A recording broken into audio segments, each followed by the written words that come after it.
Aye, mateys, remember this as the day you sailed with the Skull Rock podcast. Proceed at your own risk, and mark well me words, mateys. Dead men tell no tale. Welcome to the Skull Rock Podcast, the show about all things Disney and pop culture. Each week, we take you behind the scenes of some of your favorite Disney films, theme park attractions, performances, books, music, as well as what's streaming and what's in theaters and what's happening in this world of entertainment. I'm Aljon Go, musician and longtime Disney, Marvel, Star Wars, and pop culturist. You can email me, Aljon, A-L-J-O-N, at skullrockpodcast.com. And I'm Dave Bossard, artist, filmmaker, author, and beginning to thaw out from the blizzard. Welcome to the Skull Rock Podcast. If you love Disney and pop culture, please subscribe to the show wherever you get your podcasts. You can also like and follow us on Facebook, X, Blue Sky, Instagram, LinkedIn, and on our very own Skull Rock YouTube channel. You can also email me at dave@skullrockpodcast.com. Aljon, it is starting to warm up. The snow is starting to melt away, and I'm excited. Man, Spring is just around the corner. I'm glad for you because I saw that you were in the middle of what was like Hoth season over there in your neck of the woods. Tons of snow, tons of stuff going on, and luckily for us, we just got a little bit of a cold snap. There wasn't a whole lot of anything other than some flurries, and they came and went quickly. So I'm glad everything went well, and you guys are unthawing yourselves. Or thawing. Yeah, and I will tell you that I wound up not leaving the house for 3 days, which was actually fantastic. I was in my office reading. I was doing all kinds of stuff. I got a lot done in those 3 days without having to leave the house. Oh, well, that's good, and I hope you had a lot of your personal stuff there. I mean, there's nothing worse than having to go out and grab a bunch of groceries and things like that during that time, or toilet paper, Lord forbid. We were fully stocked anyway, and so it was never a problem. So it worked out really well. Hey, listen, we've got a great show. We've got part 3 of our interview with animator and storyboard artist Robb Pratt. Yes. Which a lot of people are enjoying. We've gotten some nice notes from folks that we'll go into shortly. But looking forward to it. I just love Robb's enthusiasm, and I think this is really a great interview for people to listen to carefully because it's a tough environment out there right now. It is. In the animation business, and Robb is making his way through it in a really great way. He's really been able to adapt to all these different situations that have popped up in his career and be really great at it. So great stuff with Robb. Looking forward to the next half of this interview. Skull Rock Podcast answers your email. All right, Dave, what's in the mailbag this week?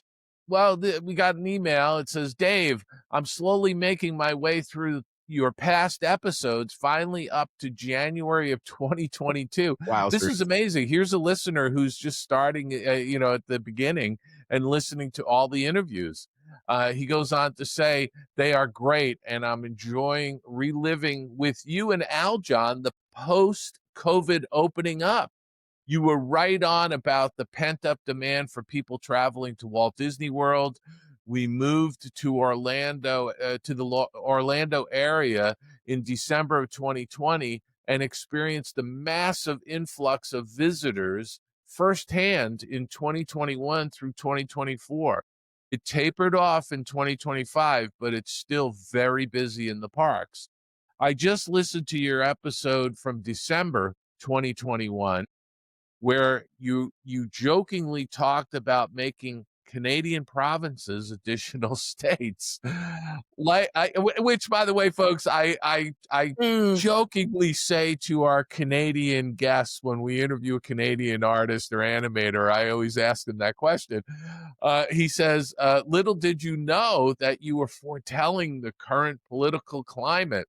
I wonder what other Nostradamus moments you will have in the upcoming episodes. Well, I just keep listening because I am a prognosticator. That's right. That's right. Keep up, he says, keep up the great podcasts and interviews.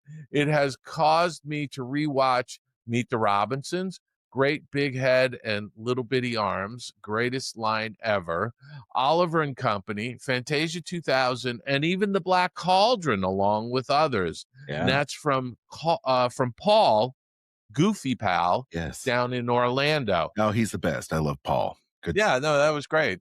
We're always making predictions here, Aljon, and we will continue to do so. I'm glad somebody's noticing it. Yeah, well, we did mention, if I'm not mistaken, when we were talking about the WWE and the WWE theme park, that I did mention that at some point WWE might be acquired by Disney as a joke. And look at where we're at now. WWE premium live events or pay-per-views are now streaming on ESPN Plus and Hulu. And the Disney Plus app. So for a little bit, that is a little bit of truth there. So there you go. Distributed by Disney in some way, shape, form, or fashion, and I think they're going to be probably looking at live, televised rights, vying for Netflix down the road, because live events are still very important. News and sports, I think, are what's going to help keep broadcast television alive. Well, didn't Paramount Skydance, didn't they purchase the UFC? I think they are. I think perhaps they're doing some kind of streaming, and they're doing a live event from the White House, I guess. Perhaps, yeah. I think that might still be going on. I mean, there's a lot of stuff. There's a lot of stuff going on, but these live events are still bringing in people and the global audience, and people still want to see it. I mean, look at Netflix now. They're getting into the whole live event streaming with this whole Ronda Rousey Gina Carano fight, which is happening 10 years past their prime as fighters, but I think people are still wanting to see it.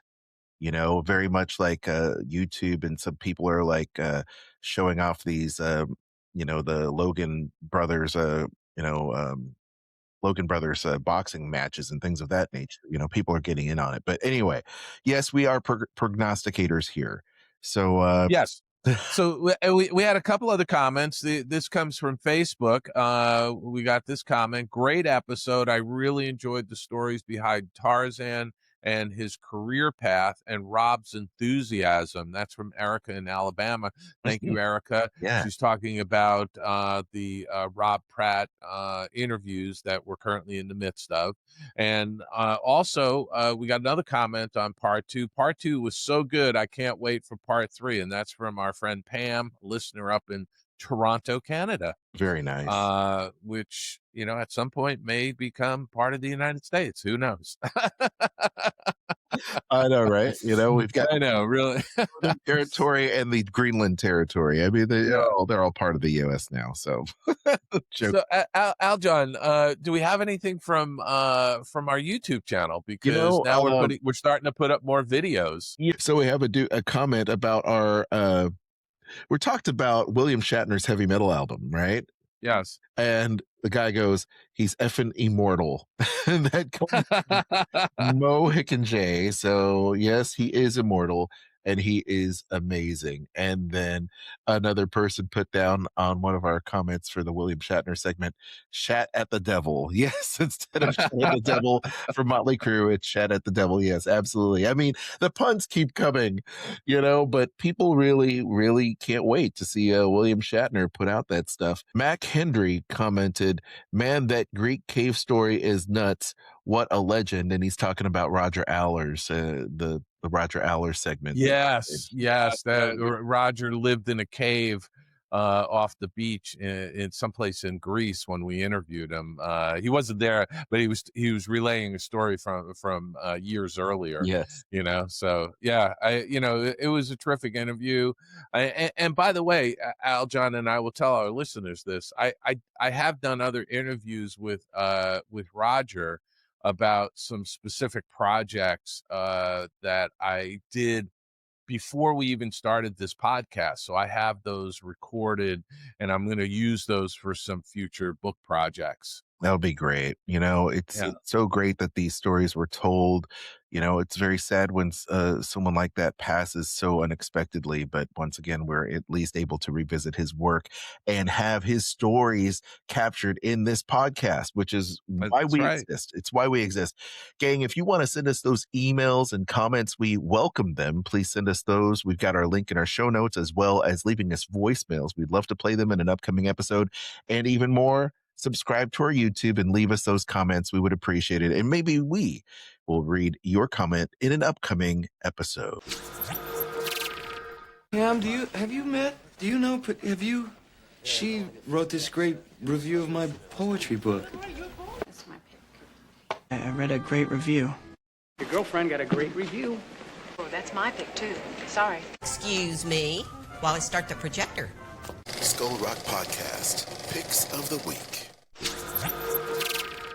All right, Dave. Now the projector means it's time for our picks of the week. And what do we have this week? Well, this week, Aljon, I actually watched a couple of documentaries. Because Robert Duvall had passed away, I went and watched Hearts of Darkness, a filmmaker's apocalypse. Ooh, Have you seen this? I have not. Okay, so I'll give you the synopsis here. In the late 1970s, as renegade filmmaker Francis Ford Coppola struggles to complete an epic allegory of the Vietnam War, Apocalypse Now, his wife Eleanor films his daily travails with a camera of her own. The documentary, based on her footage, details the difficulties of the large production, from weather-related delays in the Philippines to Martin Sheen's heart attack while filming, and it provides unprecedented behind-the-scenes clips of one of Hollywood's most acclaimed films. So this was actually released in November 1991. I watched it online. I rented it actually for $3.99 on Prime. And I really wanted to watch it. There was some, interviews with Robert Duvall as well as many of the other cast members, and that was really great to see. I still think Apocalypse Now is one of the great films from the 1970s, and I thoroughly enjoyed this documentary. IMDb gives it 8.1 out of 10. Rotten Tomatoes has 100%, and 82% of people who watched it like this movie. So I highly recommend, if you want to see the behind the scenes of the making of Apocalypse Now, this is absolutely the documentary to watch. It was just fascinating to see what was going on during the filming. I mean, they filmed this for over 280 days. Wow. Which is just craziness, and you see Marlon Brando in there, and Sam Bottoms, a very, very young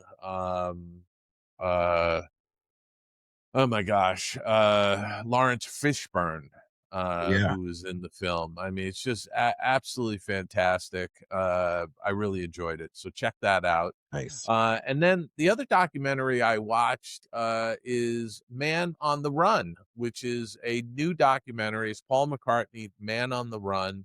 And I watched this on Prime. It just dropped recently.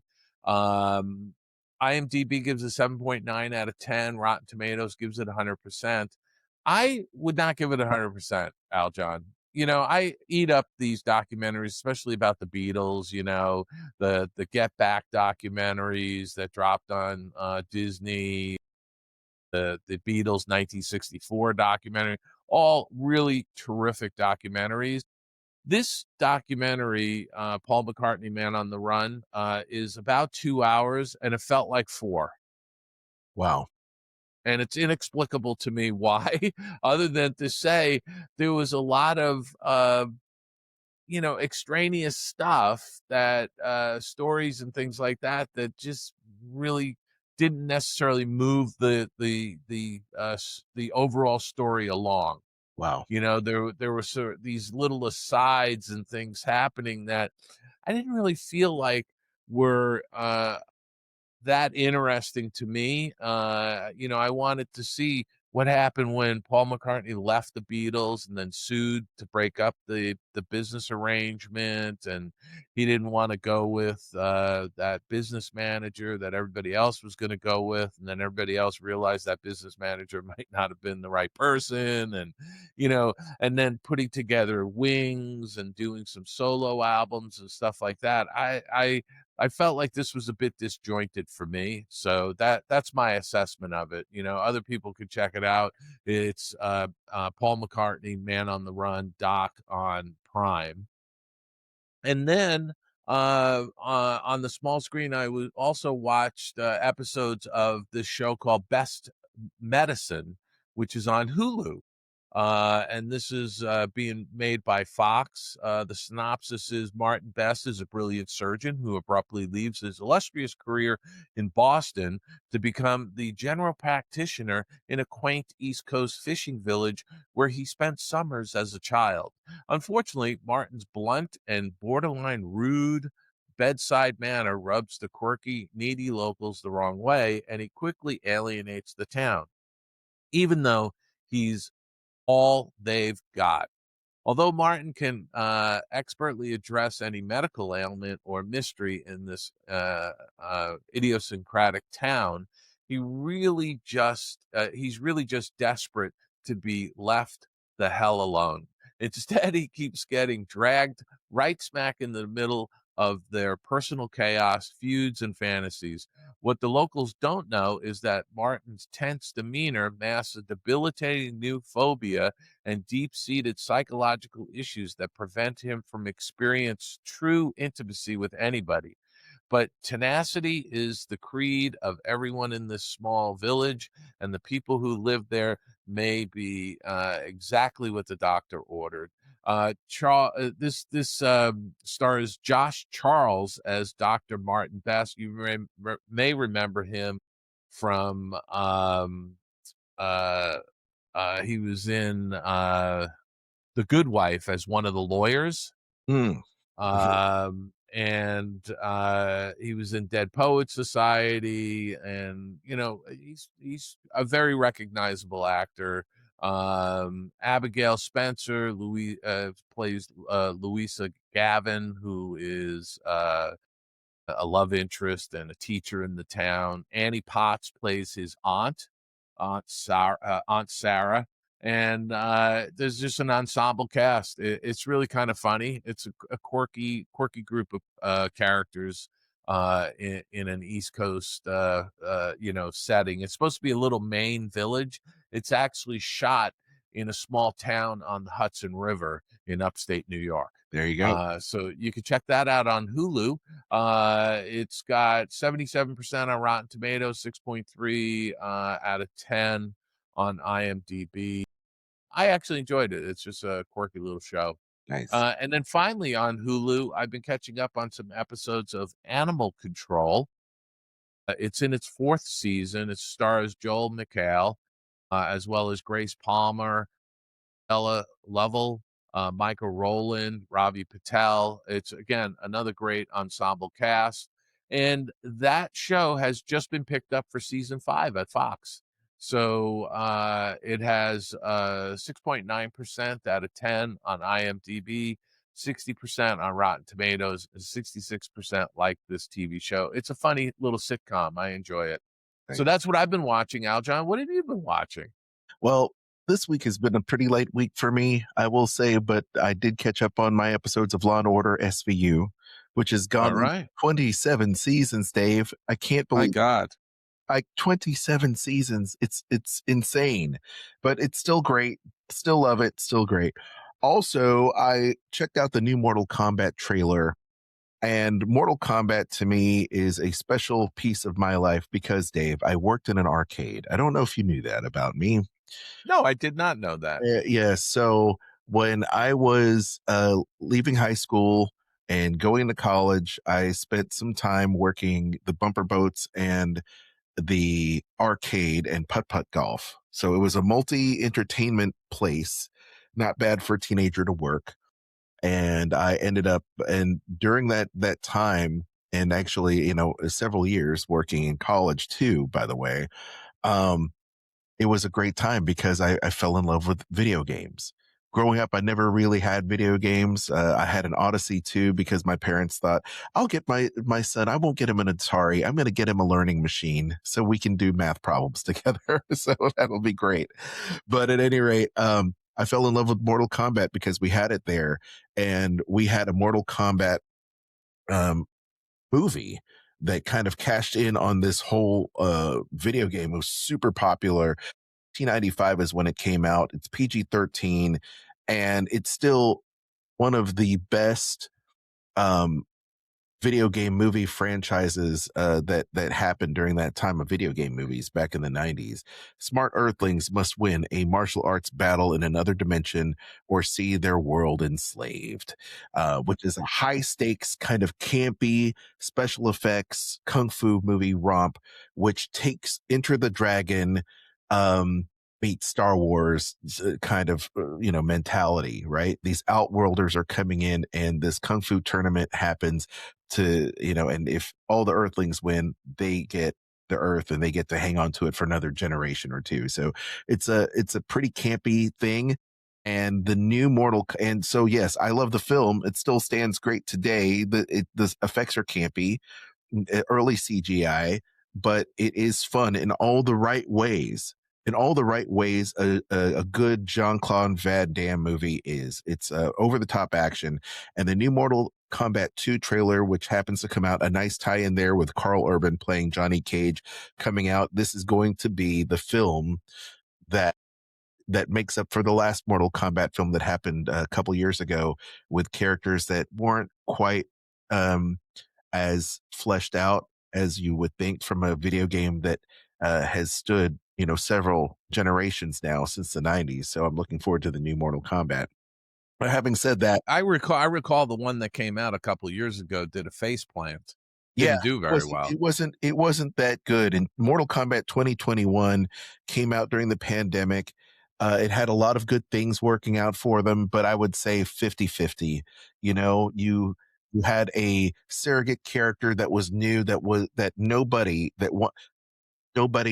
that plays Mortal Kombat knows who this person is. And it was written in just to be the perspective of the people that want to see the film, when the studio should have said the name Mortal Kombat means the hardcore people are going to come out and see it. If the other people come out and see a great kung fu movie, that's awesome. It's a great kung fu action movie.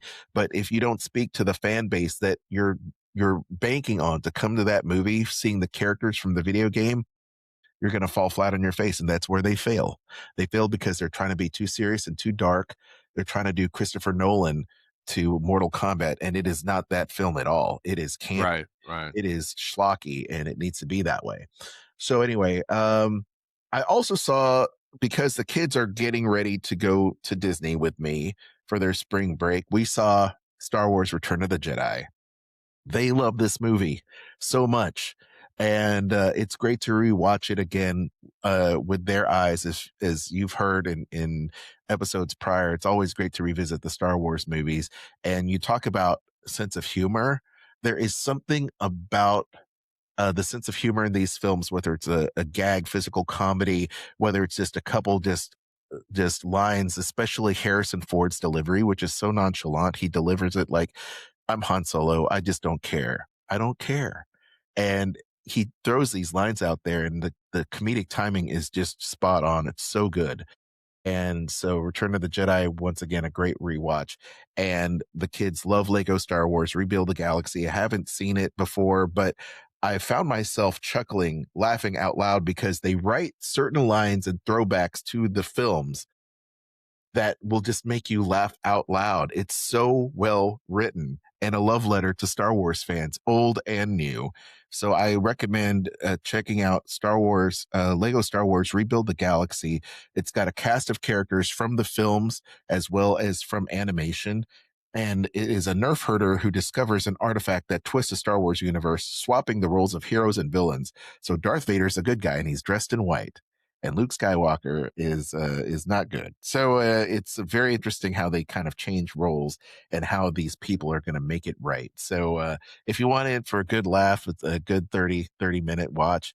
Check it out on Disney Plus. Lego Star Wars Rebuild the Galaxy. It's a fun kid show. So that is what I've been watching. What have you been watching? Let us know, and we'll check it out in a future episode.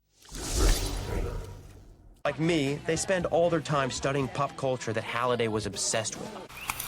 I'm really interested in what I like to call pop culture news.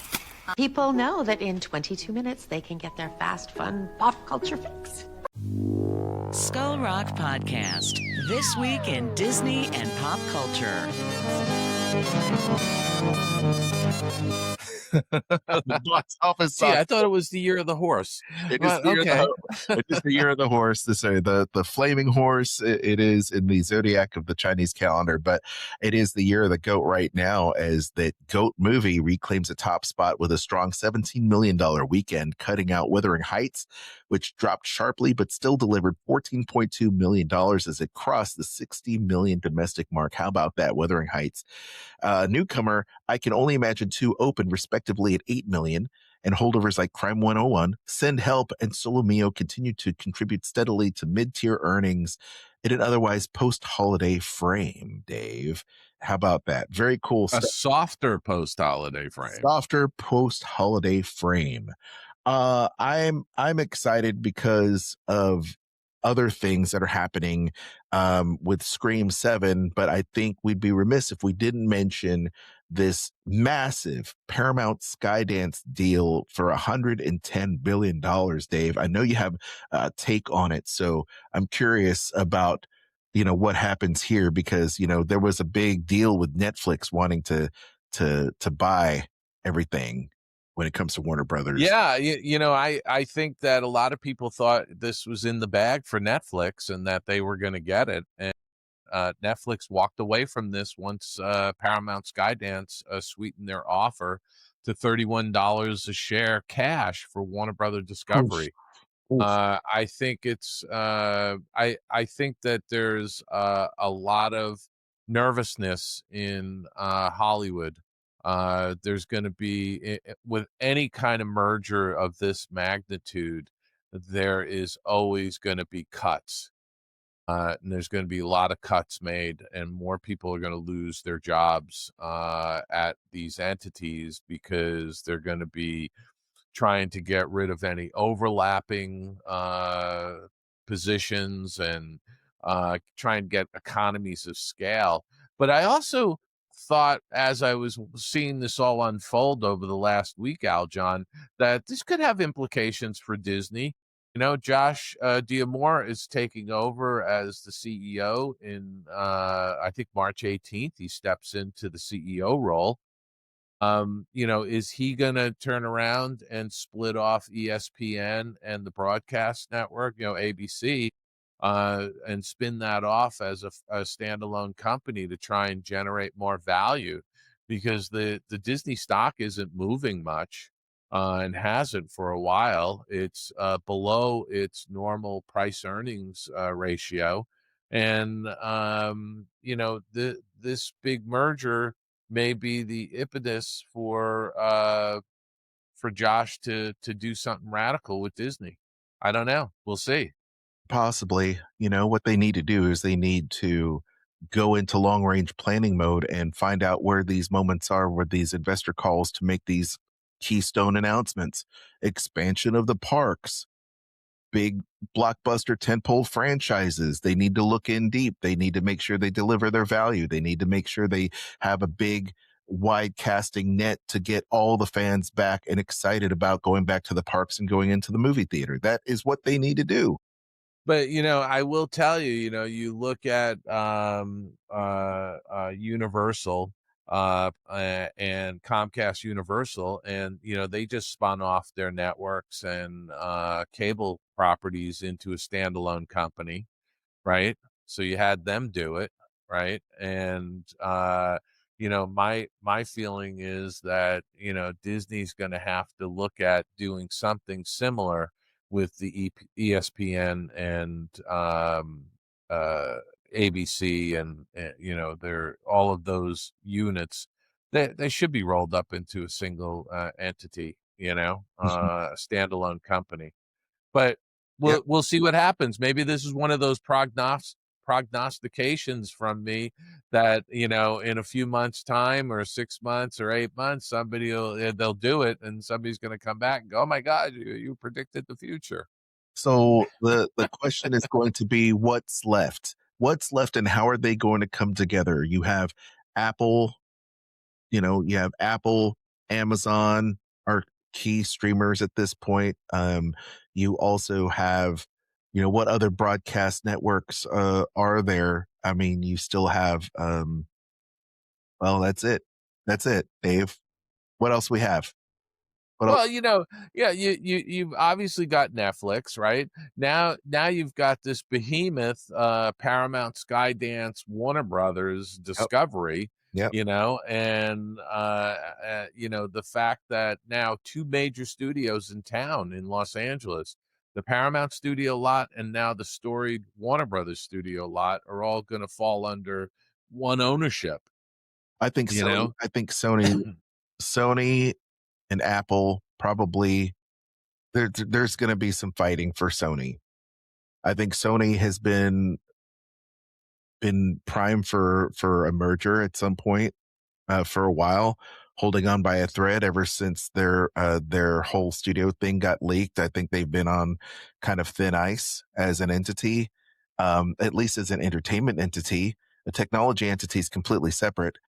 Not only that, but the gaming division seems to be the only division making money for that company right now, other than technology. And well, they have purposely sat out getting into streaming. They're focusing on licensing Yep. their library, Yep. and that's fine.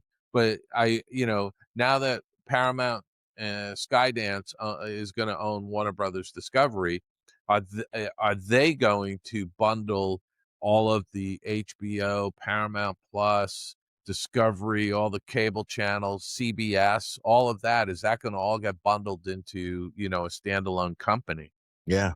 It's going to be interesting to see how this all plays out. But the one thing for sure is that there is going to be a reduction of jobs at Warner Brother Discovery as they go through. And, you got at Warner Brothers, you got the Cartoon Network, and over at Paramount Skydance, you got Nickelodeon. Right? So, are those going to get merged? Are they going to say we only need one, kids thing? I don't know. It's going to be interesting to see what happens there. Anyway, a lot of shifting sands in the coming months. I can't wait to see what happens. I can't wait. Yeah. Hey, by the way, did you know Robert Downey Jr. was named godparent of the Disney Adventure ship? Did you see that? No, I did not know that. So yes, he's going to be giving its blessing here. I just wanted to drop that in there because his video is so hilarious.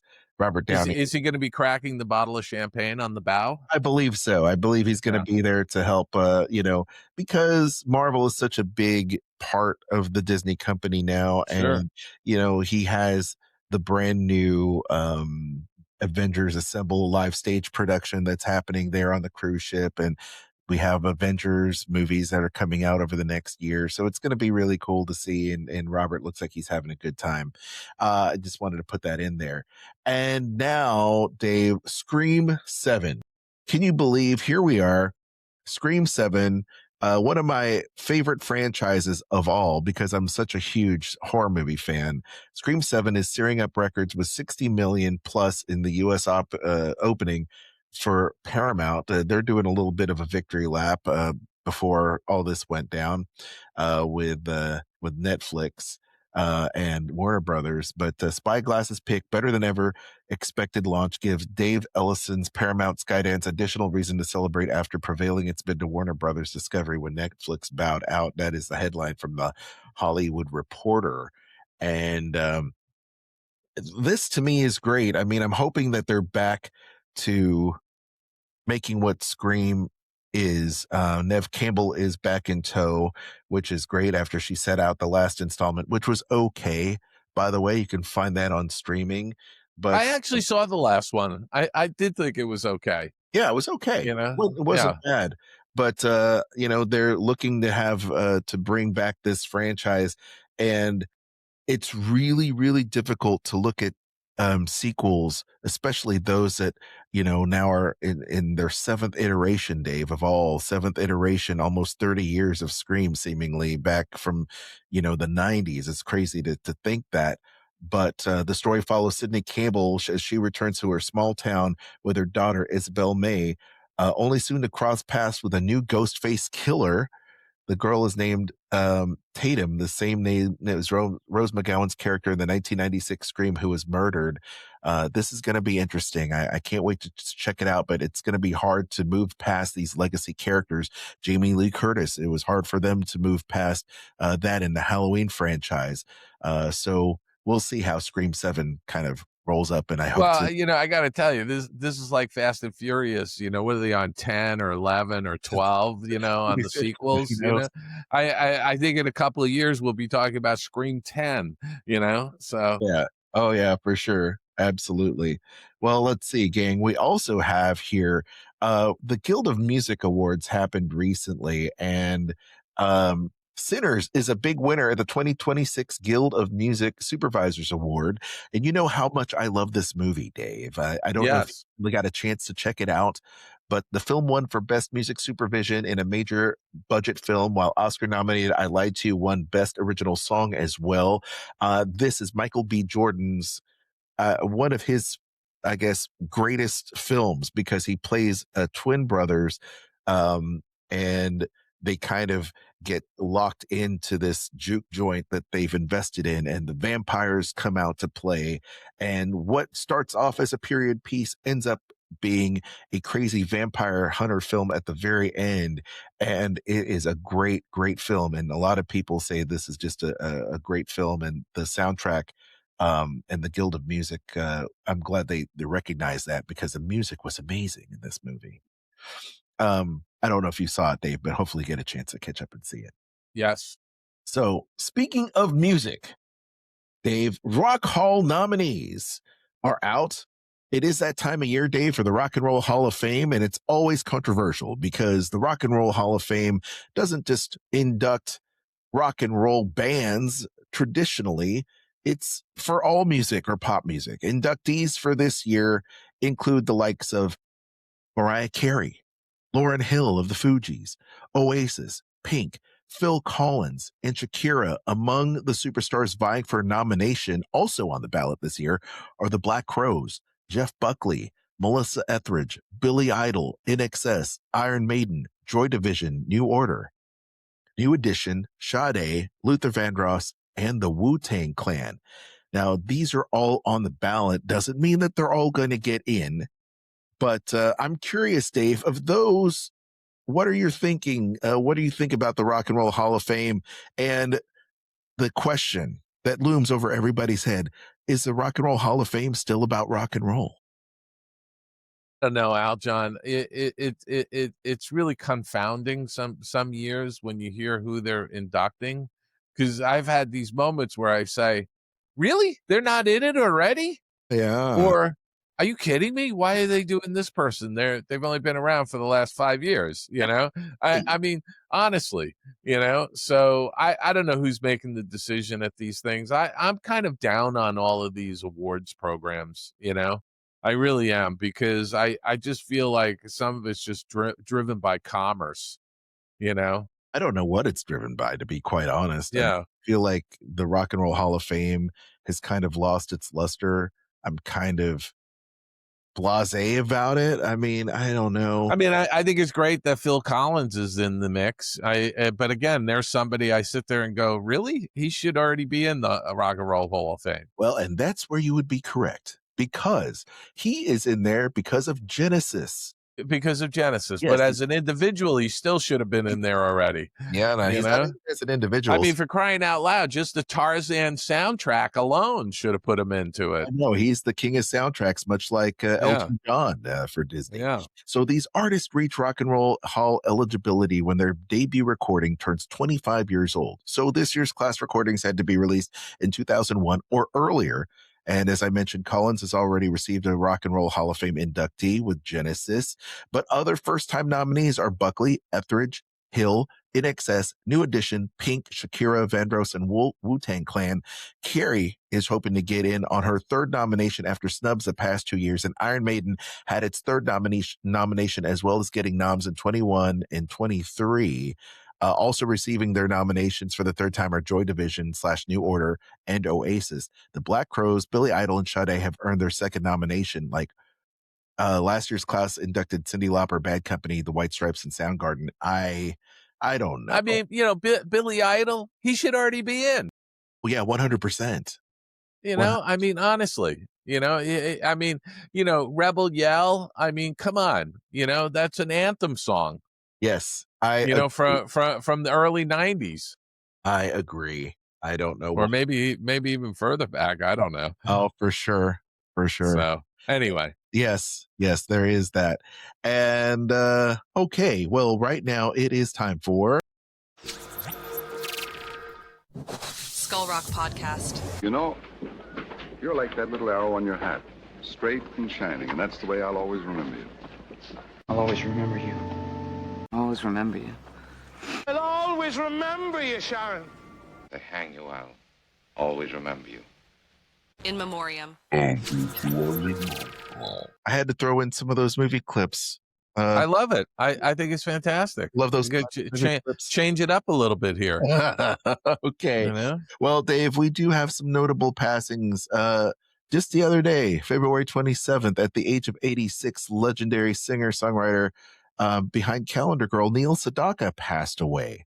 I know Neil Sedaka because of Breaking Up Is Hard to Do. It was one of the songs growing up. Of course, he leaves a legacy of decades-long music and hits. Dave, what do you remember about Neil Sedaka?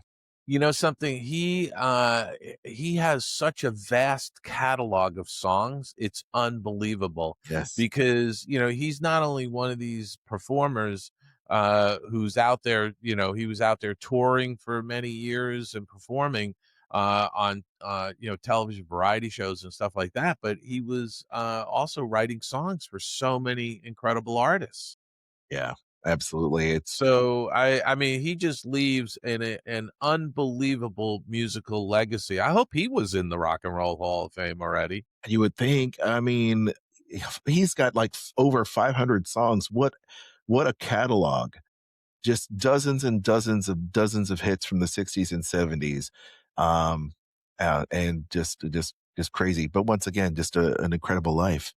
Yeah, no, I mean, here's an individual that's going to be remembered for generations because of those 500 plus songs that he's written and he performed and he wrote for so many other artists. Those are going to be covered by, future bands and people that are going to cherry pick some of the things and breathe new life into them. It's so great that he leaves this kind of a musical legacy behind. Classics never go out of style, and neither will Neil Sedaka. There you go. Having said that, Bobby J. Brown, who portrayed the Baltimore cop Bobby Brown on HBO's The Wire, passed away of being caught in a barn fire. This was insanity when I read this because he was 62 years old and he died in a barn fire on his property. He was trying to, I guess he was trying to save a vehicle or something and got caught in this barn fire and he died of smoke inhalation. Oh my goodness. I mean, senseless. Unbelievable. Yes. Whatever was in that barn, let it burn. Yes, it's not worth your life. According to the Hollywood Reporter, Brown's daughter told TMZ her father died of smoke inhalation after he was attempting to jumpstart a vehicle and the barn became engulfed in flames. Oh, my goodness. Oh, what tragedy. Just terrible. Terrible. What tragedy. All right, Dave. Father Knows Best, one of my favorite classic TV shows. Lauren Chapin passes away at the age of 80. She played the young daughter, Kitty. Yes.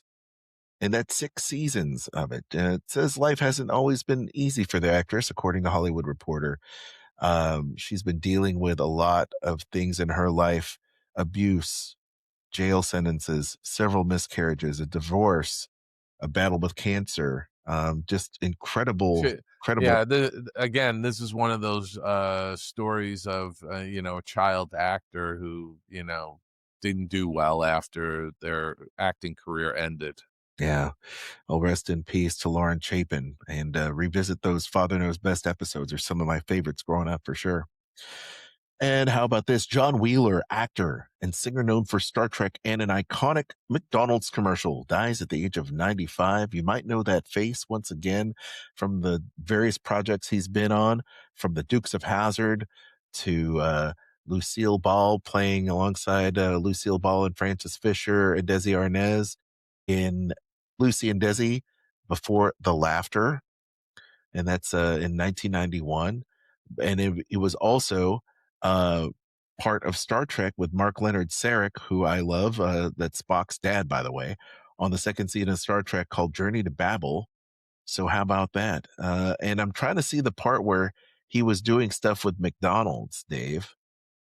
I listen, here's a guy that had an incredible career, and 95. We should all be so lucky, right? Absolutely. Oh, yes. He choreographed a musical commercial, Grab a Bucket and Mop. Wheeler appears in a white shirt and tie as McDonald's manager, showing off his strong tenor voice alongside John Amos and Robert Ridgely and others. And wow, man. Well, what a great life. Rest in peace at the age of 95, John Wheeler. Yeah, familiar face. Again, you might not know the name, but you see his picture and you go, oh, yeah, I've seen that guy in a ton of stuff. Yeah, I may have to start putting their picture in the screen share here so that people watching our show can see the face. So having said that, Dave, rest in peace to all. And now it's time for our interview of the week. This is Robb Pratt, and this is part 3. Animator, storyboard artist Robb Pratt. Enjoy. Sit down and relax and enjoy this interview right here on Skull Rock Podcast. Let's do it. Hey, let's chat.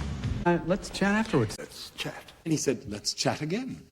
Skull Rock Podcast. Interview time.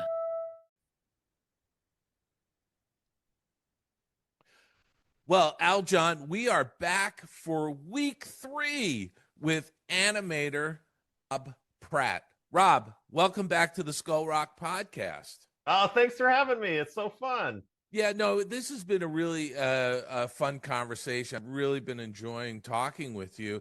And, last week, you were telling us about the fact that you didn't get picked up on Chicken Little. So why don't we pick up from there? Okay, because that was right in the middle of this big transition that was happening at Walt Disney Animation Studios, going really from hand-drawn animation to digital productions. Yeah. And Chicken Little was the first fully digital film. Right. And there's like factual, it's almost like that beginning of Titanic where Rose sees the mathematical thing of what happened to Titanic, but she's like, this doesn't really tell the whole story. I don't know if the history books will ever really let people know how painful that period was. Here we all were a group of people. We all loved these cartoons and anything that like touches the heartstrings of childhood. And now you're working at this place and the happiness is kind of like indescribable. And we all loved each other and we all fed off each other. And now it was coming to an end and it was sad. And by the way, I don't mean to interrupt you, but it really was a family. It was a family atmosphere, right? Because people were going from one picture to the next, and you were working with people you'd been working with for years on many different pictures. Yeah, we even had kind of the fun thing where, we'd be in a meeting that was at like a 5 o'clock meeting, And it was like a family going to a family Thanksgiving dinner. You knew who was going to keep the meeting going all right, we're done with the meeting unless anybody says something. Oh, I know who's going to, I'm going to keep the meeting going with a question. You're like, we're trying to get out of here. But it was kind of family. We all knew each other so well. And the bonds, I wish it on anybody. Because now when there's ever a reason for us to ever get together, we just pick up our conversations where we left off, and it's like no time has passed, and it's still kind of like a family, Dave. And so, it's just, we were so lucky to be part of it, but heartbreaking for it to come to an end. Well, and the old saying, all good things must come to an end, because the world, if there's one constant, we all know it's change. Right. There's always things changing. But that wasn't the end of the story there, because you didn't get on the Chicken Little, but there was the little match girl that was in production. Yeah, because Fantasia was something that, maybe a lot of your audience already knows this, but at least from my point of view, the studio wasn't really super excited to do this Fantasia idea. It was very personal to Walt that he thought it'd be evolving. And so there was that Fantasia 2000 took forever to come out. And a lot of it because Roy Disney was really trying to keep that legacy alive. And so now we would have times where we had these full crews. Everybody was so seasoned now. And if there was any little gap in between assignments, they would throw you on a short that could possibly be in the next Fantasia. Who knows? But they didn't want us sitting on our hands. Right. So they were doing that. I was in between. I can't even remember which projects it was, but I had a little downtime, and Little Match Girl came up. And that's great. I'm Danish, so it's like, oh, Hans Christian Andersen thing. This is wonderful. And then I get to see the work reel, and it has a dark ending. Wow, this is going to be something different. And it's a small crew. And I did see, some of my colleagues weren't embracing it as much as I were. I think they all wanted to be assigned to a big picture. And maybe they weren't taking it, I might not have been the most talented guy that was animating on it, but I think I wanted it more than them. So we did have a character that was a little bit of a challenge to draw because it's really easy when you can find, I call them anchor points. I think some people call them landmarks. When there's a corner to something, you can kind of judge perspective and proportion. And some designs like Pocahontas might have a nose that kind of seems to swim if you don't really understand how she's constructed. And that was a little bit the case with the Match Girl. And I know because it was my mentor, Randy Haycock, who designed her. And Randy is a disciple of Glenn Keane. So I saw this design and I saw the nose that could maybe swim if you didn't really pay attention. And I sat and I did drawovers. I did technical drawovers. I was figuring this thing out. And I had never worked with Roger Allers before, but he was a legend at the studio. He'd done Lion King. And Roger's a super sweet guy. And I think he saw in my test, boy, I think Robb is really taking this to heart. He's trying. So there was a talk for a little while as I think my mentor, Randy, had gone on to one of the bigger pictures and they didn't know where to sign. There was a little bit, maybe a little window where they thought maybe I could lead that character. And I couldn't believe it. I was a kid. And it didn't happen. I think Disney had the Paris studio at the time. Suddenly they got free, and a lot of Little Match Girl went to the Paris studio, and I eventually got assigned. I'm guessing it was close to the end, probably to Home on the Range or something. But being a Danish boy, the pleasure that I got to work on a Hans Christian Andersen piece, that's something that was a little darker. It never ended up in another Fantasia. It didn't happen, so it was not widely seen for a long time, and then. Boy, wasn't it great when there was DVDs and you could love a movie and you could buy it and get extras. And I think it got included as an extra on a DVD, and that's where it started to get a little bit of eyeballs on it. It did, and just so our audience, who's listening, understands, the Little Match Girl, One by One, Lorenzo, even Destino were all going to be slated for a third Fantasia movie. And that just was never going to happen. I mean, there wasn't the enthusiasm from top brass at the studio. And then, sadly, Roy passed away in 2009, and that really sort of ended any possibility of a third Fantasia movie. Yeah. So you worked on Little Match Girl. You helped finish Home on the Range, and you didn't get picked up on Chicken Little. Right. Yeah. So what happened? I mean, when that happened, was it like, okay, Rob, bye, you're out the door, or was there a period of time where you were still there? There was a little bit of everybody trying to swim to a life raft, and Disney, to their credit, they did the right thing. They were training us on CGI, and so all of us were taking the night classes.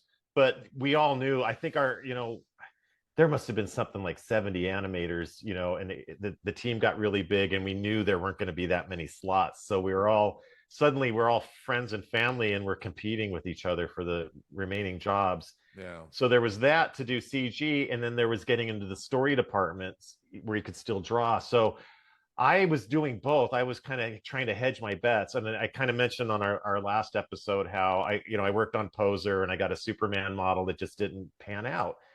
And then I did get laid off, and right after I got laid off, they were doing a test. We're looking for story trainees, and I took the test.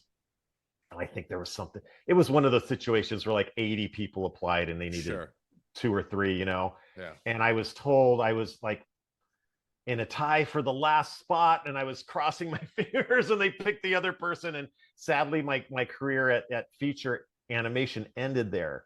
Yeah. And I still love the company. I love the history of the company. So I looked around, and of course I immediately went to Disney TVA, and they were doing a lot of great stuff then. They were doing that show Kim Possible, which I thought was a gorgeous show. Mm-hmm. So I just kind of took my portfolio across the street onto the main lot and just wandered around and introduced myself to people. And I started getting freelance boards there, but I really did not know how to storyboard.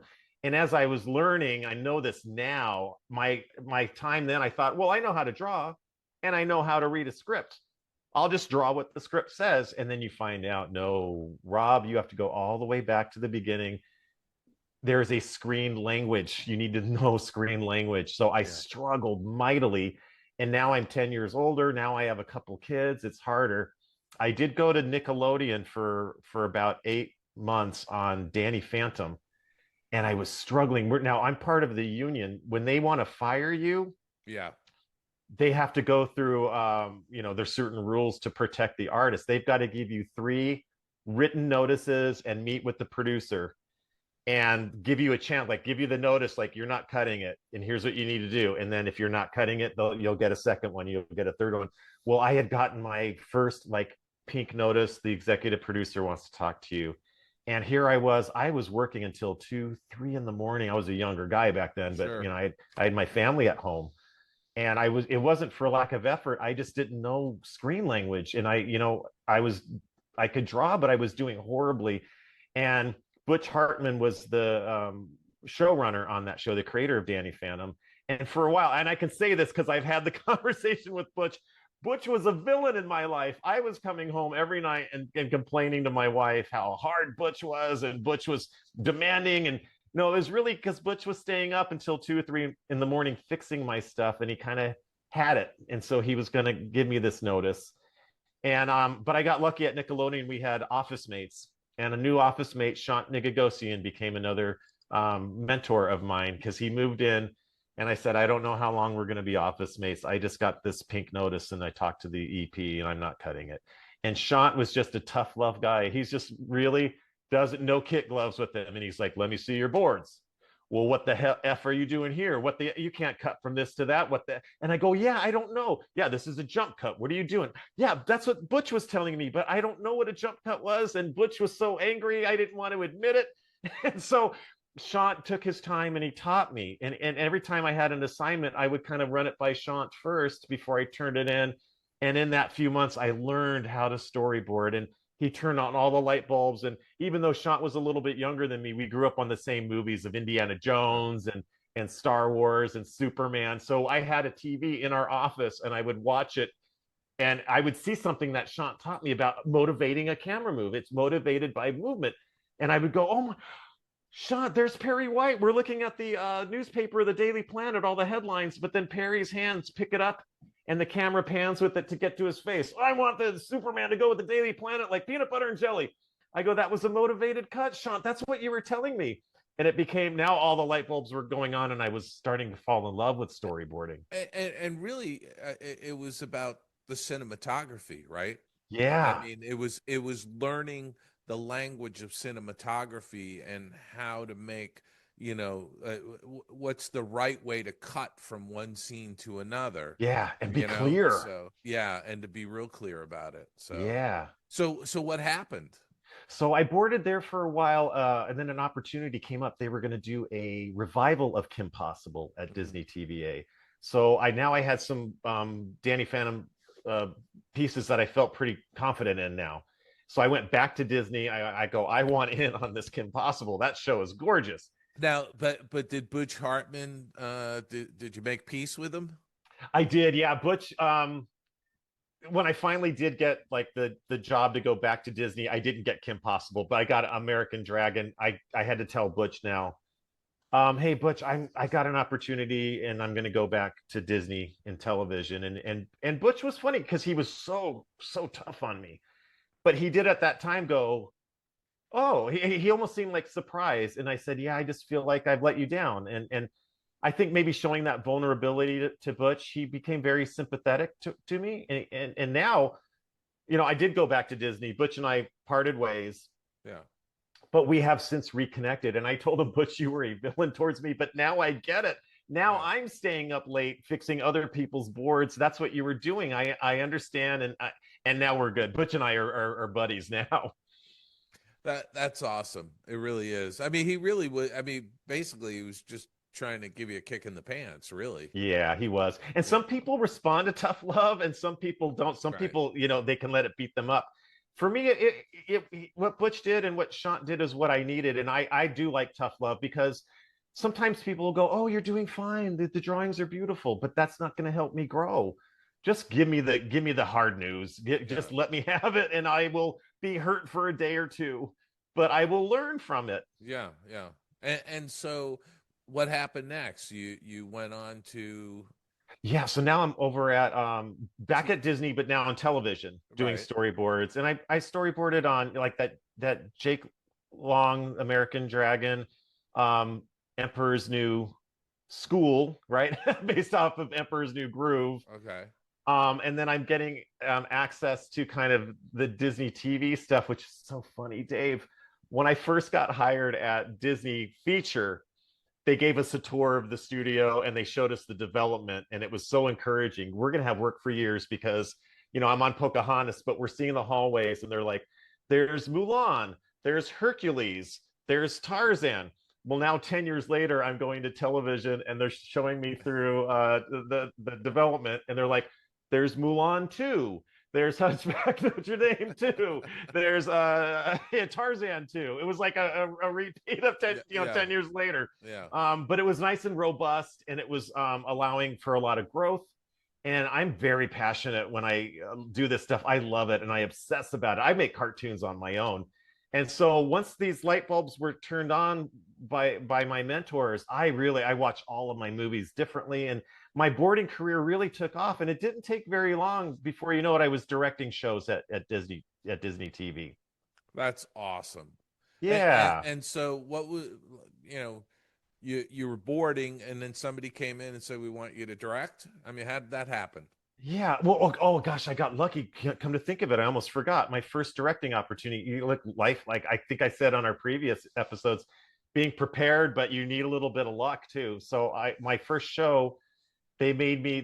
I guess I had stood out as a storyboard artist, and a show was kind of struggling a little bit with story, and the director wanted to focus on other things, so they hired me to be a storyboard supervisor. And so I got to work closely with the director, Heather Martinez, and we had a really fantastic relationship. I love Heather. And Heather, not planned, I don't know, was now going to become a mother. And so she was going to have to leave the show. And I had developed a trust with her and a great relationship. And they let me take over the show as director. And that was my first directing opportunity. I got really lucky there. And how many episodes did you direct of that? And now I was in the TV world, Dave. So where we had these movies where you have a few years to fine tune and make this 70-minute picture work. Now you're making like 25 half an hours in a year, and it is fast, and you're juggling episodes on top. There are times where you may have 5 episodes on your desk in various, like this one's in boards, this one's in post-production, they're all in different, and you have to kind of have the answers for all of them. Yeah. And I think I probably, if I looked at my IMDb, it was something like I got the last 15 or so on the replacements. Yeah. Wow. Yeah. And then from there you went to what? And there, you kind of hope, as we're all aspirational. We all want to grow. Sure. I had hoped, well, I'm a director now. I hope the next directing assignment comes, and then you find the painful thing. You are never at the end of your journey. You have to prove yourself over and over again, because now you got to prove yourself to new people. And I didn't get a directing opportunity right away. And luckily my boards were strong enough, and the industry was robust enough that I could get work boarding, but I was not getting directing. And I got into an ugly place, Dave. I can admit it, because it's in the past. I was very bitter, and I was looking at other artists with a lot of jealousy, going, why are they getting a director opportunity when I am more entitled to that one? And I was jealous, and I did not like myself in that era. But what was the answer coming back? What were you noticing? Was it more relationship? Was it networking that they were doing that you might not have been doing? I think a lot of it is just I felt very confident in what I was doing now, but I guess how do you illustrate that for somebody? How does somebody know unless it's word of mouth? Right. And so that kind of led to this next chapter where I was so ugly. I just didn't like it. And I thought I did finally rationalize that. I go, well, Rob, look, don't take it personally. They don't know what you can do. Mm-hmm. What can you do to show them? And so maybe it's the universe. I don't know how it works, but I was at some like a park that was doing a Halloween event, bring your kids to play Halloween games. And I see an actor that I recognize, because I'm the biggest Superman fan there ever was. I see John Haymes Newton. He played Superboy when I was a kid. And I nudged my wife and I go, that guy was Superboy. And she encouraged me. She's like, you should go talk to him. Maybe he'd like a fan coming up. So I went and talked to John. We hit it off. John's a great guy. And it was while I was going through all this ugly stuff. And then I realized when I got home, I was so inspired by meeting John. And I bought my Disney animation desk. I still have it at home. And I thought, why am I angry about not getting to direct this or that? I have my desk at home. I can draw whatever I want to my heart's desire. I'm going to animate Superman from the World War II era, the way I love it. So kind of like the Fleischers, but then I want him pushing up his glasses like Clark Kent, like Christopher Reeve would, maybe like a greatest hits thing. And I found a piece of music. Boy, John Williams is great, and that John Williams Superman is great. But I found a 1-minute piece of music from the Saturday matinee serials, the Kirk Allen Supermans. Mm-hmm. It was 1 minute, and I thought, what if I do a Fantasia thing? It's funny we're talking about Fantasia. What if I just lay the music on a track and I plot out Superman's actions to that music, and it'll look like it was scored to picture, but it was the other way around. And then John and I hit it so well, we had exchanged phone numbers, and I kind of had him over for dinner, and I was showing him what I was going to do, and I was winding up my pitch to ask him. But before I could even ask him, John said, I'll voice Superman for you. And now I have to do it. I've got John Newton. So, and his lovely wife, Jennifer, great actress too. She could be Lois Lane. So I recorded their voices. I got this game plan. I made an animatic. Now that I've been boarding for a while, I made an animatic, plotted out to that music. My storyboards were really scratchy for me because they only had to communicate to me. They didn't have to communicate to a production. Sure. And so now things were going well. And, I found out, like, boy, it really helped in so many ways. It helped with the frustration at work. Like, oh, I don't get to work maybe what I want to, or in the capacity I want to. But that's fine. They're paying me. They're paying me. I'll do whatever note they want. I don't need to get upset about any notes. I'm getting paid, because then when I get home, I can do it the way I want. I want Superman in those silly red underwears. I'm going to draw him that way. And it really bounced my life. And then I was learning things that I had to kind of problem solving that I wasn't required at work, but I was required to on my personal film. And it brought like skills to my professional life and just state of mind. It made me feel so much better. All the bitterness went away, and it was great. And I spent about a year on this thing because I could only work at night. I had two small kids, and I didn't want to miss out on them growing up. So I spent all the time with them, and it wasn't until they went to sleep that I went into my studio and turned the light on, and I could work. And Dave, you're an animator. You know, there's something about animating and seeing it come to life, and you just know, like, I could go to sleep. Oh, but if I animate 5 or 6 more drawings, I'll see more life. Oh, if I do 5 or 6 more drawings, I'll see more life. And I would stay up till 2 or 3. I was younger, I'd stay up until 2 or 3 at night because I just you'd look at the clock and you couldn't believe what time it was. And I had to learn, like, how do you what software do I need? How do I composite it? How do I color it? I had to learn all that. How do I put sound on it? But it was fun to learn. And so it totally got me out of those doldrums. And I spent a year on it, and I would show friends. And I showed Steven Silver, who's a legend in the TV business for designing character design. Steven can just draw wonderfully, and he's a great inspirational guy. And I showed him on a little device. I think I finished I'm going to call it Superman Classic, because it's like classic animation and it's classic Superman. And Steve said, "You're not done, Rob. This is like your business card. This is how you're going to promote yourself. You need to film yourself behind your desk saying, 'I'm Rob Pratt. I love Superman. I love animation,' because this is how you're going to get people to know that you what you do." And I was terrified. Anybody who's ever sat and put a camera on them and tried to act in front of it, it's really hard to do. But I took Steven's advice and I did it. I posted it, and then that night I was terrified. Here I had this project for a year that nobody's seen, and now I'm going to post it on YouTube, and I want to, I'm going to take all the arrows. And I think I even had a glass of vodka to kind of calm down. I passed out, and then I woke up a few hours later, and I couldn't believe the response, because it's Superman, and there's all these Superman blog sites. They all picked up on the story. And I was getting like hundreds of thousands of views on it. And boy, maybe the one odd snarky comment, but 99% were just so supportive. And it again, teaching lessons, it taught me that, boy, I poured something I love. I poured love into it and passion into it. And maybe that passion, people could see it.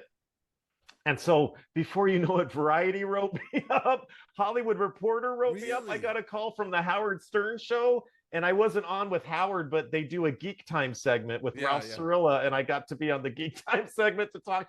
All this positivity came out from that Superman Classic. And it got your name out in the world. And it got my name out, and it showed, it kind of was the goal. Like, I got to show people what I can do if they don't know. Right. And then it just opened doors. From that point on, I think I pretty much directed solidly, because every time I went for a job interview or somebody called me, it's because they saw Superman Classic. Wow. That to me, is a great example of creating your own opportunity. That you decided, I'm going to do this because I love this character, and I'm just going to do my own thing. It's fan art. Yeah. Really, at its core, it's a fan thing, right? And you put it out there, and you got such a tremendous response. I got to tell you, this is a very inspirational story that people should really, really listen to, because the fact of the matter is, you make your own opportunities. That's right. Yeah. And I idolize Walt Disney. And one of the things I really respect about him is what a risk taker. He was gambling on himself. And all of us can always kind of piss and moan about maybe opportunities we don't get.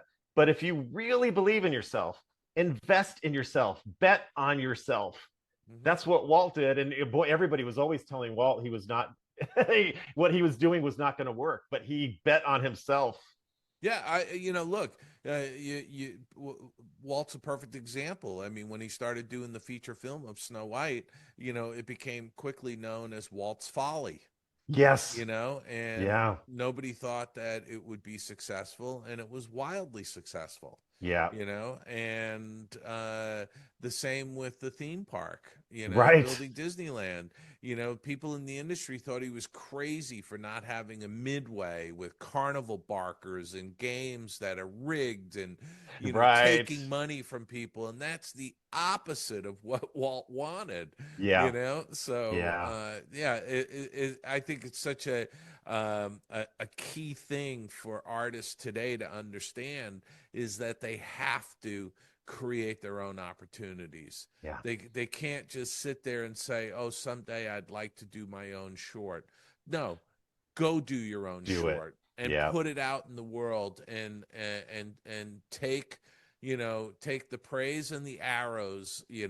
That's right. And like you said, there's going to be snarky comments. There's people out there who all they want to do is tear other people down. That's right. And you have to be thick-skinned enough to recognize that. Yeah.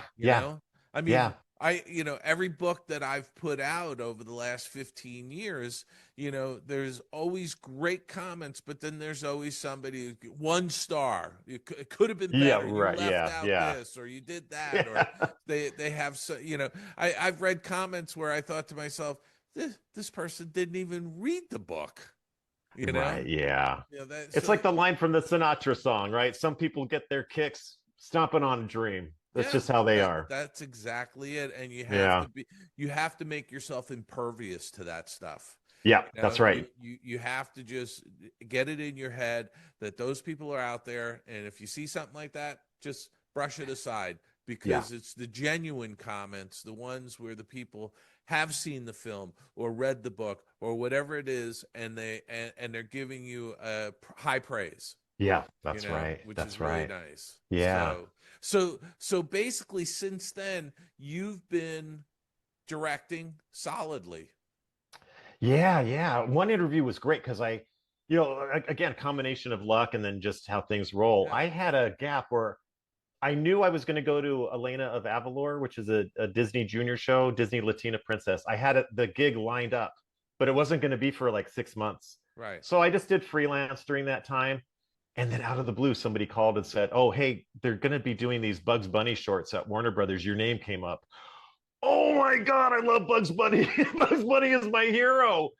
And I went to the interview, and the interview was, it was 3 or 4 folks, and one of them, there was a big screen in the room, and they said, "Well, here's what Robb does," and they put Superman Classic on. And then I had in my pocket, I go, "Oh, I have the new one. I'm doing a Flash Gordon one now. That's also 1930s serial style." And they, from my phone or whatever, they got it onto their big screen.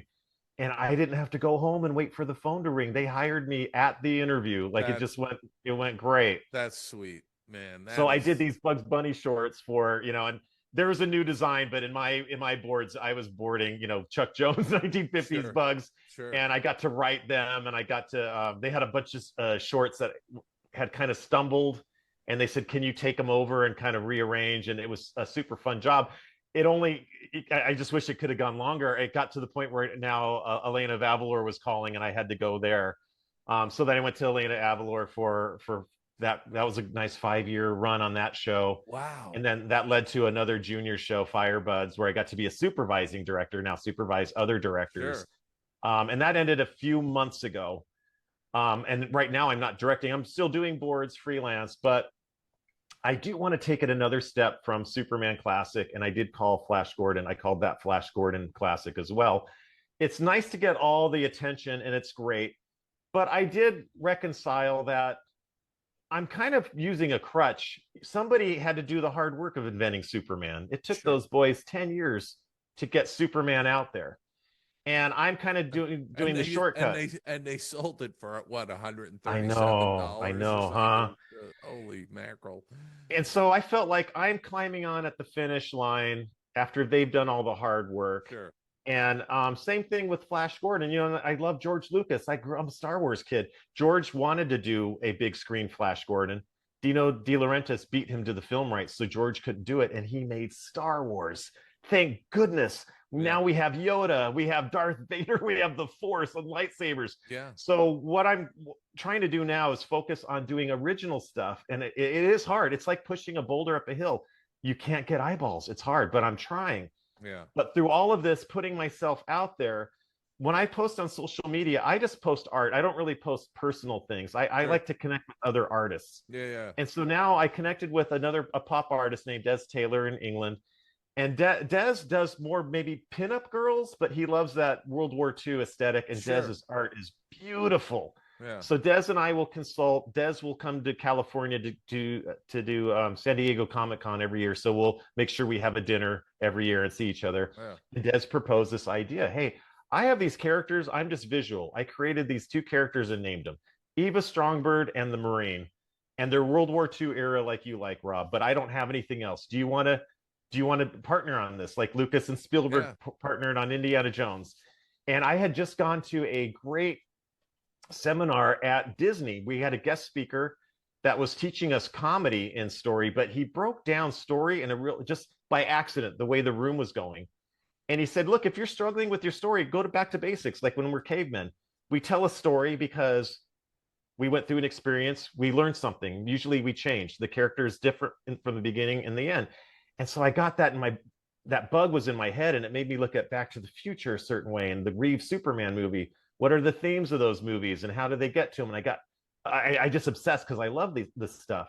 So I told Des, okay, I want to do it. I've written some Bugs Bunny shorts, but I want to write this graphic novel, and I'm going to write it as a 90-page in case someday we can ever make it an animated film.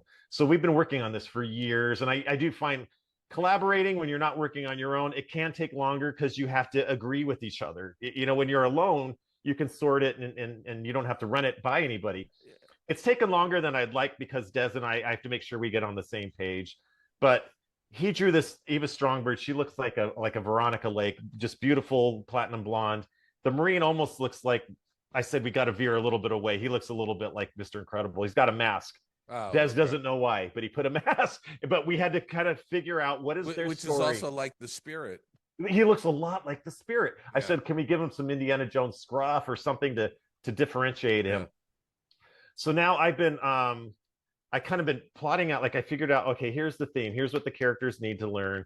Let's do it in 3 acts. Kind of, I would write it in beats, and then I'd go to script, and the beats would get longer. I'd run them by Des. Des would be great giving me kind of, oh, here's a plot thing that really happened in World War II that might fit into our story.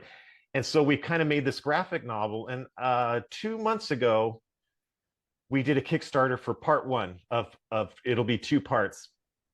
And we launched it, and the Kickstarter went fantastically. Awesome. When you do a Kickstarter, you kind of have to set your price. Yeah. And if you don't hit it, you get nothing. Right. But you can go over it. We shot well over it. So Des, it's one thing that's great having a partner. Des is doing all the work of, like, he's printing it. He has to get print proofs. He's going to be packaging it. It's wonderful to have that partnership.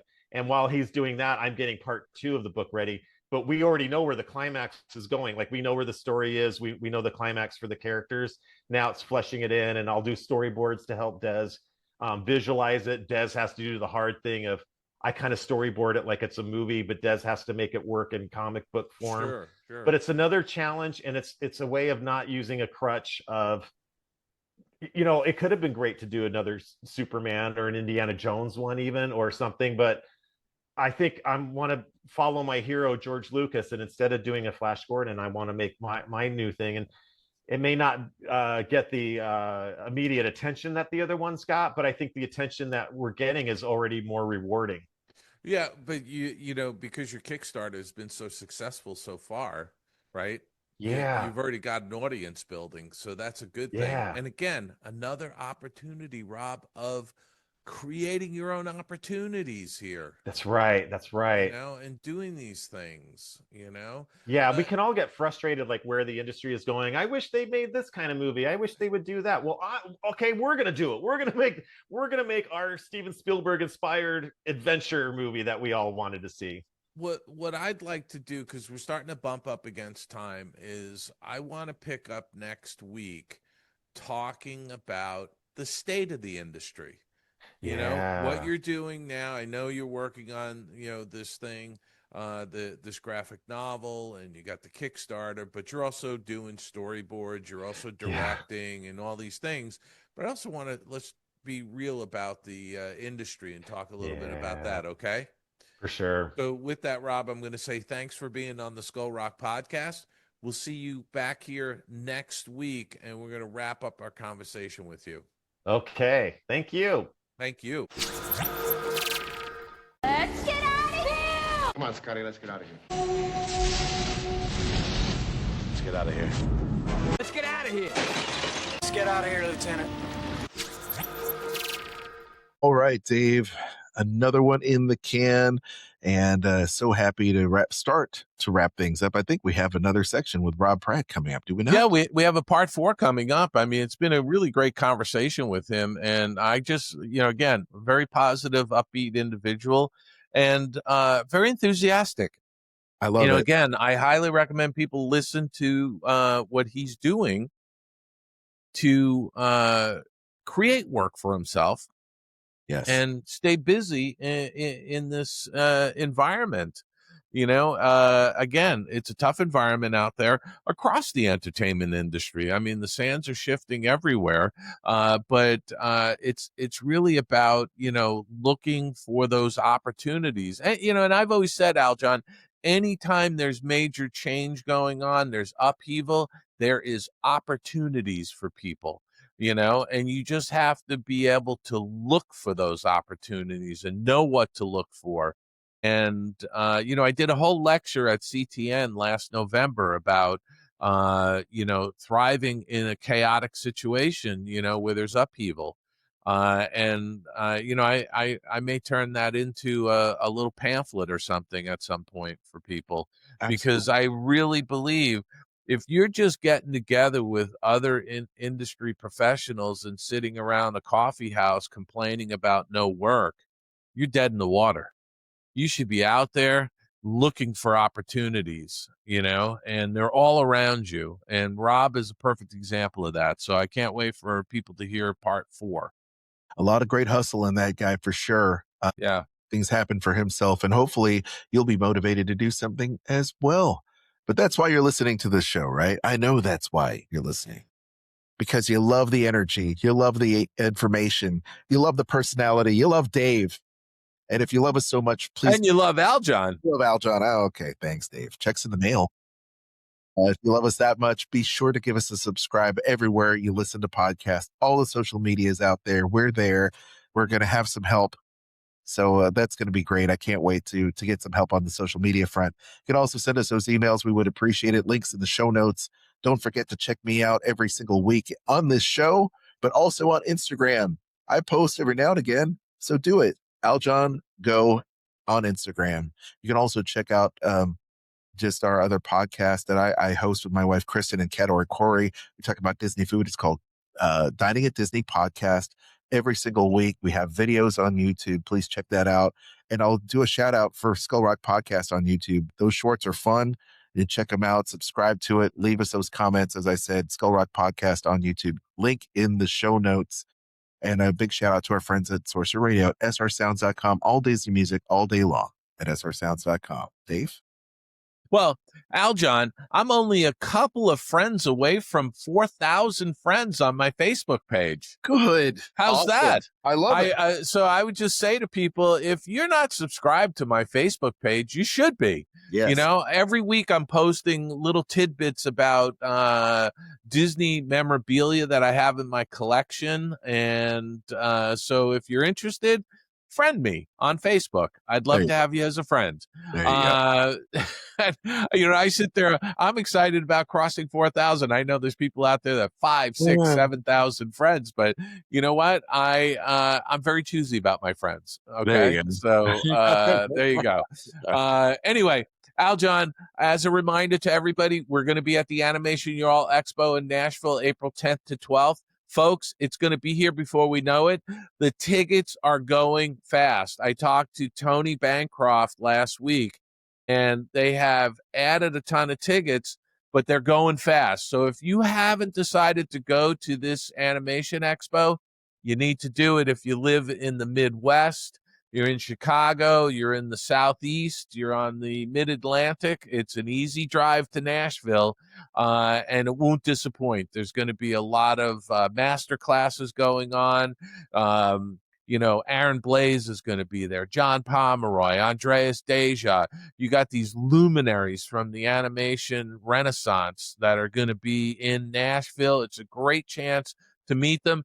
By the way, I know all these people. They're friendly. You can walk up to them and say hi. They're not going to bark or bite you. You know what I mean? So this is a great place to chat with people and build a network of contacts. So Animation Y'all Expo, Nashville, April 10th to 12th. Aljon and I are going to be putting together a show, and we'd love to hear from listeners and meet you in person. We're going to have some swag to give away. I know that I already have I've stockpiled some Skull Rock hot sauce. So we're going to have more bottles of Skull Rock hot sauce to go. So with that, you can also hear me monthly on the Tunes Behind the Tunes on SiriusXM Disney Hits, Channel 133. I have no idea what the song is going to be for March, so I'll tell you next week when we're on the show. Okay? And as always, if you're interested in any of my books, you can get author-signed copies at theoldmillpress.com. You can also get author-signed copies of the newly released The Art of John Kingmaker, an Animator's Garden by John Kingmaker, and A Spoonful of Sugar, the story of the Upjohn Pharmacy in Disneyland. That's right, Drugs at Disneyland by Stephen Hall. So you can check those out. And, of course, you can always go to my website, davidbossert.com. There's plenty of free content there. There's free articles to read. There's free stuff that you could send away for. That's right, free, Free, free stuff. So with that, Aljon, I'm going to say to everybody, go out, have a fantastic week. We're going to be springing our clocks forward next week. There's just so much crazy stuff going on. So go out, have a fantastic week, and we'll see you back here next week, right here on the Skull Rock Podcast.